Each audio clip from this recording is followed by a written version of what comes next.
So yummy! I have here guys is Shippo Apo. Isa to sa mini-maintain ko. 1 month na. Nakaubos na ako ng 3 packs nito. Medyo pricey siya pero nakita na ko diri da sa may City Gate. Naada ay baligyaan ni dira. So I think dito na pud ko mo palit. Kuhaan sa nako guys ha. So mo ni akong ginachika si Shippo Apo. Ako nahurot ani kay tulo na kabuok or tulo na kainani. Medyo pricey gud siya pag sa Shopee siya paliton or sa TikTok or sa Lazada kay syempre mo bayad ang shipping tapos dugay pa mo abot. So na ako karon dirito duha ka packs na lang. Mo na lang ni nabilin tapos pahurot na.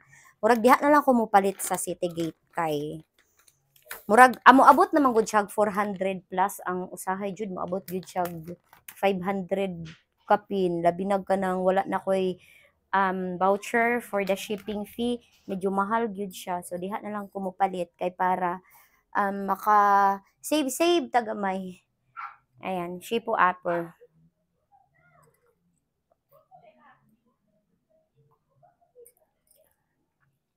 So si Shippo Apple si Shippo Apple guys kay dili ni siya kadtong ano ha kanang basig mo ingon mo pag mo inom mo ani makapapayat ni siya.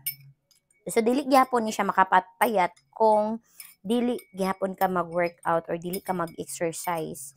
Ang ka ano lang ani niya kay maka-less siya og cravings like kanang dili sad siya ingon na busog ka pirmi. Like kanang dali ra ka mabusog. Bisan pa og kanang ang advisable gud ani 2 times a day nimo siya imnon which is morning og evening. And makapag-glowing po ni siya sa skin.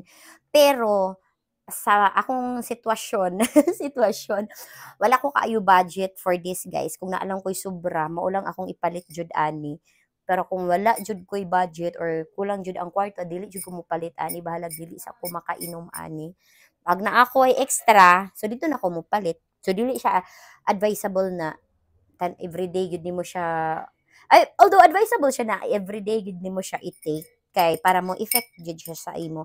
Again guys, dili ni siya pampapayat, kani siya kay makapales lang siya og cravings and mag-glowing lang ang imuhang skin. Bisan pag naa diri guys o dietary supplement kay bisan mag-inom ang good ko ani. Pag naay tayo siya gutomon jud ta guys, labi na once a day naman good ko nagainom ani. Dili jud siya always sa kada adlaw nakainom kog tag isa or tag duha. Usahay gyud na ay days nga dili ko makainom. Labi na og budget lang gyud ta ani kay syempre ang sulod ani sa isa ka pack kay 10 sachet. Yan, naa siya 10 sachets na sulod ani. So medyo mahal, pricey man siya kay 300 plus kasi siya guys. Kung sa City Gate siya paliton ka nangutanan ako dito 300 plus. Whereas kung i-shipping nimo TikTok, Shopee, Lazada, mag-add pa ka og transpo delivery fee or sa courier like mao nang medyo mabot siya 400 plus and also sa high mo abot og 500. First palit na ako ani guys, dili na ko malimtan 500 plus yun ako na inom. Gitry na ko ang isa ka pack kay abi na ko og parehas lang sa ubang juice. Actually daghan kog na try nga mga ingon ani guys na mga ano pero wala siya murag feeling nako walay effect. Kani siya ang medyo ni effect sa ako kay nganon medyo nag lighten akong ano aura. Aura ang ni lighten. So and again dili na ko siya everyday gina-use or dili na ko siya everyday ginainom. Pwede man ninyo siya i-take pero syempre kailangan siya budget.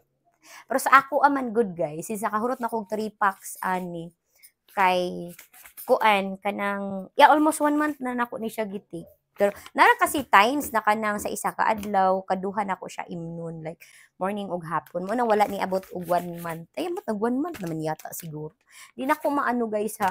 Di na ako ma-remember pero again sa City Gate na lang kumupalit kay naa daw ni or naa ni didto nakita nako di ba sa may Watson sa baba sa City Gate at bang diraan ay mga ambot lang ha kung naapa ba na sila ron dira pero unta na apa kay dito ko gusto mo palit dili na ko gusto sa TikTok pa or sa asa pa dapit mo palit.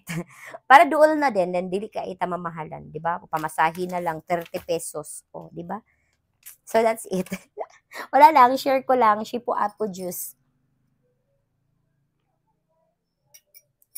Dietary supplement